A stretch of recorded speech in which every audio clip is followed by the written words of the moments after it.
Muito bem, são 8 horas e 20 minutos, de volta com Folha no Ar, primeira edição, e agradecendo aí a você que está em casa, nos acompanhando, você que está assistindo o programa também pelo nosso streaming de vídeo, pelo site oficial, folhafm.com.br, pelo Face, pelo YouTube. Daqui a pouco esse programa será editado e estará disponível em podcast, logo mais às 17 horas a reprise na Plena TV e ainda hoje no portal folha1.com.br toda a repercussão dessa entrevista que estamos fazendo hoje com o doutor José Paes Neto, que é o procurador-geral do município de Campos. O Aloysio Abreu Barbosa está conosco hoje no programa. Naturalmente, no decorrer do programa, a gente vai tentar falar sobre essa questão de pagamento de RPA também, o Aloysio. Tem gente até ligando aqui pra gente, por celular e mandando zap, perguntando. À medida que for desenrolando aí a conversa, se possível, a gente aborda isso com o doutor José Paes Neto, já que Campos teve mais uma queda absurda no repasse agora recentemente. Enfim, na pauta de hoje, o decreto de calamidade pública, o kit alimentação, né, adquirido pela Prefeitura, que está sob denúncia, o isolamento social e flexibilização do comércio, que já foram abordados, e a gente segue com o doutor José Paes Neto e o Aloysio Abreu Barbosa, aqui no Folha no Ar, primeira edição. Aloysio. Se fala dos comentários, ligação, pelo menos do RPA, não recebi ainda, mas tem realmente comentários aqui, como tem comentários sobre outros assuntos também. Logicamente que a questão dos RPAs como o próprio Zé Paes falou, pessoas que estão em dificuldade, e quem não recebe, logicamente, que fica em dificuldade, né? Se fazer isolamento sem receber é mais complicado. Temos aqui Jefferson Barreto: abrir comércio sem hospital de campanha funcionando, ele está falando do Estado, né? É loucura. Fernanda Azevedo: imagina liberando o comércio, como se tem pedido, como ficará nessa cidade. Se com a maioria fechada, o povo está na rua, mesmo com muito sem dinheiro. Imagina com tudo aberto, a prefeitura tem condições. É uma pergunta: a prefeitura tem condições de fiscalizar, Zé? É uma pergunta. Luiz, assim, a cidade é muito grande, né? Do ponto de vista territorial é muito grande. As equipes de fiscalização estão na rua, né, diariamente, né, equipe do PROCON, equipes, né, da Superintendência de Postura, da Secretaria de Segurança Pública, que vem fazendo suporte. O Ministério Público vem auxiliando também nessa fiscalização, as forças policiais. Agora, foi aquilo que eu coloquei no bloco anterior. Se não houver uma conscientização das pessoas, né, é muito complicado você conseguir, né, fazer esse controle, né, de todas essas aglomerações. A Fernanda Azevedo também é a leitora que o comentário aqui pergunta a questão dos RPAs a qual Cláudio Nogueira se referiu. O senhor procurador tem noção de como está a situação dos RPAs nessa pandemia? E qual o motivo do silêncio da prefeitura em resolver e encarar esses trabalhadores servidores? Aloysio, assim, não há de forma alguma silêncio com relação à questão. Todos nós sabemos a dificuldade que é tratado esse tema, pela questão financeira, que não é uma questão financeira só de agora, né? A gente já vinha tendo esse problema. Mesmo com esses problemas financeiros, o município fez pagamentos no mês de fevereiro, fez pagamentos no mês de março. Como o Cláudio fez menção, a situação financeira ela vem se agravando, né, desde o começo das medidas de isolamento. Seria natural que a arrecadação de receitas diminuísse, né, até porque o município, ainda no mês de março, já prorrogou o prazo de pagamento de alguns tributos municipais, né, de IPTU, do ISS fixo, das taxas, do ITBI. Então a gente já sabia que a arrecadação teriam um viés de queda. Os repasses, né, que nós recebemos do governo do estado, por exemplo, a título de cota parte do ICMS, que é uma receita, né, bastante considerável aqui do município, caiu drasticamente. Circulação de mercadoria, se pessoa não circula, a mercadoria não circula também. Isso, então a arrecadação vem caindo drasticamente, e isso, por óbvio, nos traz problema para realizar pagamentos em geral, inclusive os pagamentos dos RPAs. É evidente que isso está na pauta do prefeito, é uma das prioridades do prefeito, e vem sendo feito um planejamento para que, né, um novo pagamento possa ser feito a esses profissionais. Não vou ser temerário aqui, né, nem lançar falsas expectativas com uma data específica, né, não tenho conhecimento dessa data, mas o que eu posso atestar é que todos os esforços vêm sendo feitos pela Secretaria de Fazenda para conseguir realizar mais um pagamento dessas pessoas, desses profissionais. Né? A gente compreende a situação dessas pessoas, né? Não é uma situação fácil, muitos passam por dificuldades realmente, mas nós fazemos os pagamentos dentro das possibilidades financeiras do município. A gente, desde o começo, né, da pandemia, a gente adotou já algumas medidas, conseguiu suspender aí o pagamento dos parcelamentos do município de dívidas que foram deixadas de gestões anteriores, né, de ISS, FGTS, PASEP, enfim, dívidas grandes que consomem, né, uma quantidade de recursos bastante significativa por mês, mas mesmo com essa decisão, né, a queda de arrecadação ainda é muito maior, então a Secretaria de Fazenda está tendo que refazer todo o seu planejamento, tendo por foco, por óbvio, fazer a manutenção dos serviços de saúde agora no momento da pandemia. Vamos lá, Zé, a pauta desse bloco é o decreto de calamidade pública, né?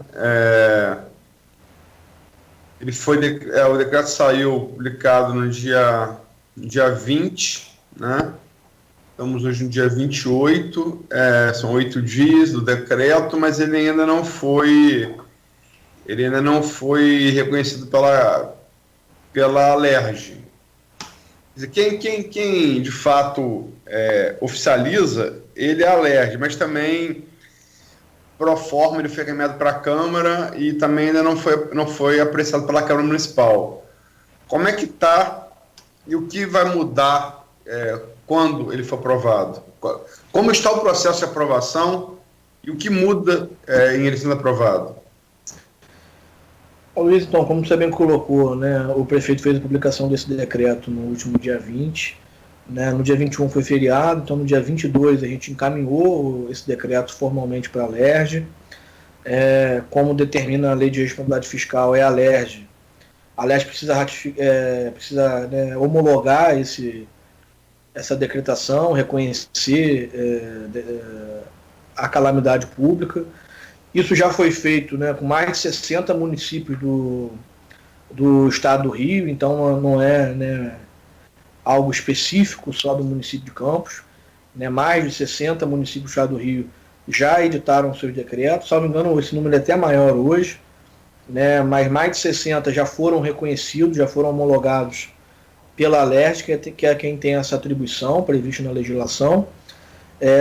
Por respeito ao Poder Legislativo local, e nós encaminhamos também esse decreto para a Câmara Municipal de Campos, para a ciência e para eventuais debates, né, quando as sessões voltarem a acontecer, salvo engano de forma virtual, parece que já vão acontecer já essa semana.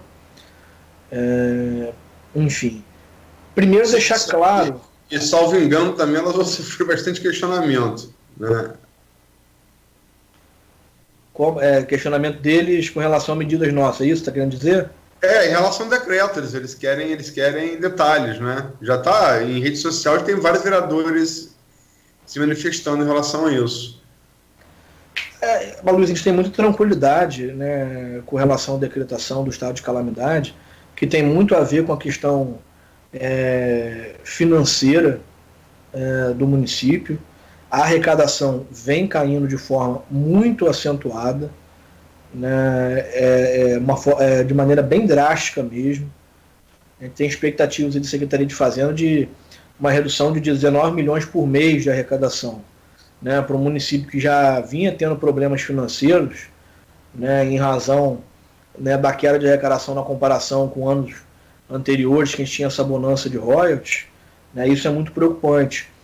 Falando em royalties, a tendência é de queda bastante acentuada no recebimento, né, o preço do barril despencou. Lógico. Né, o preço do barril despencou. Algumas plataformas aqui na Bacia de Campos estão tendo as suas atividades interrompidas em razão de um planejamento da Petrobras de diminuição da produção, o que vem acontecendo no mundo inteiro, inclusive. Isso dá OPEP, começou na OPEP, né? Há uma queda de demanda, circula menos veículo, a queda de demanda de combustível fóssil. Se os países que produzem petróleo não segurarem a produção, o preço vai a zero, né? Então há essa contenção e isso impacta também na nossa arrecadação, né, porque o valor que nós recebemos aqui de royalties, né, se compõe, né, de uma conta lá que leva em consideração produção, valor do barril, né, e valor do dólar. Enfim, então a arrecadação vem caindo muito,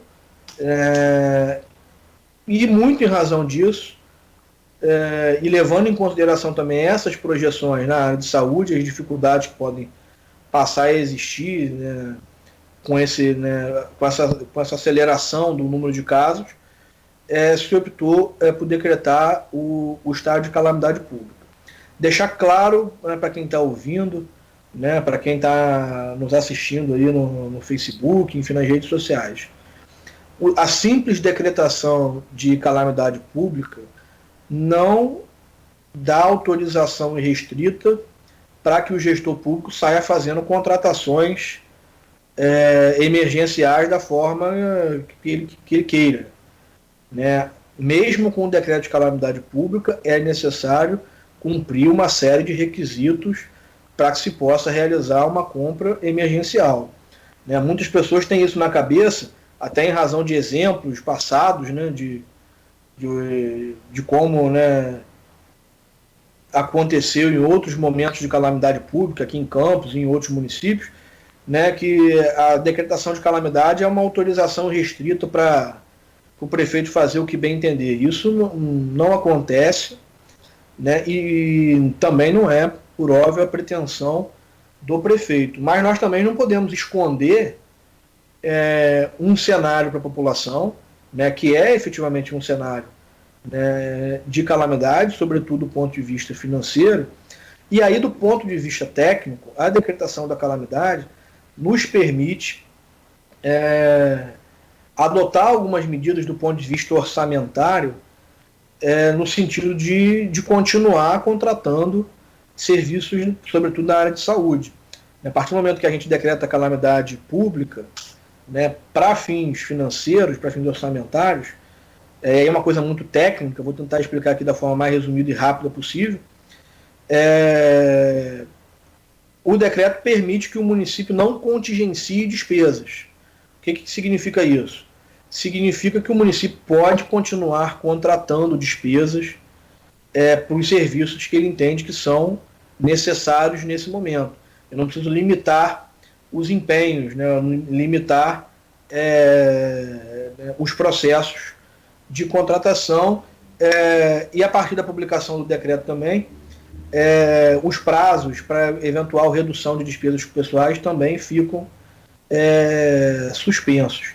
Então a decretação da calamidade, por óbvio que tem um aspecto político, de mostrar à população, de dar transparência à população sobre o que efetivamente está acontecendo, mas tem um viés muito mais técnico nesse momento, de permitir algumas condutas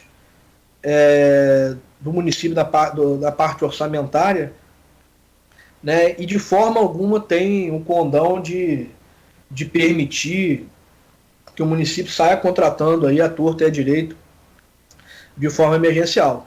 É óbvio que as contratações emergenciais estão acontecendo, né, precisam ser realizadas. A gente vive um momento, né, completamente diferente, que medidas precisam ser tomadas de forma muito rápida. Os próprios órgãos de controle cobram da gente, né, que essas medidas rápidas sejam adotadas, né, e em algumas situações se faz necessário fazer contratações emergenciais. O município, imagino eu que nenhum município do Brasil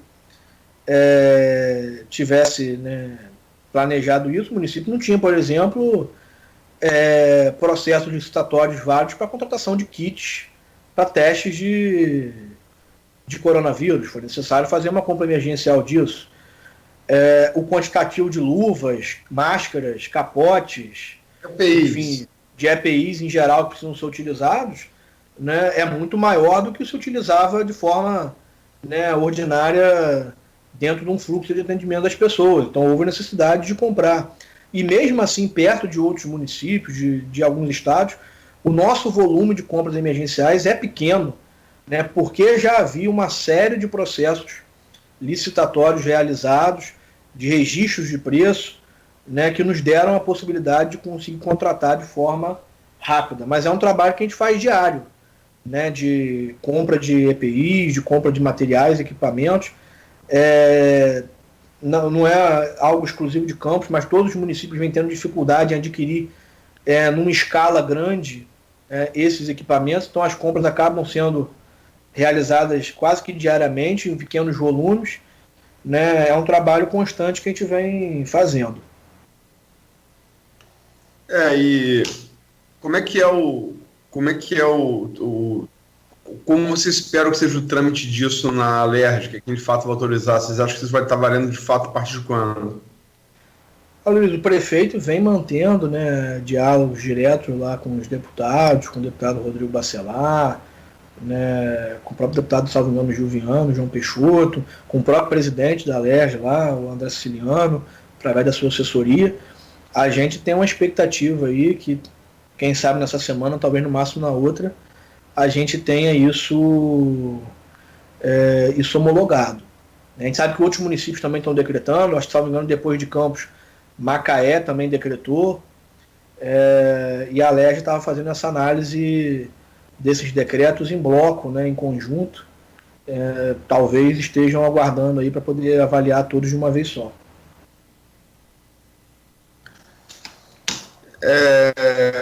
Você falou que o que regula o decreto, a validação dele, é a LRF. E o decreto ele visa justamente você abrir as sessões para medidas aí de impostos pela LRF, que é uma conquista do governo Fernando Henrique Cardoso, né?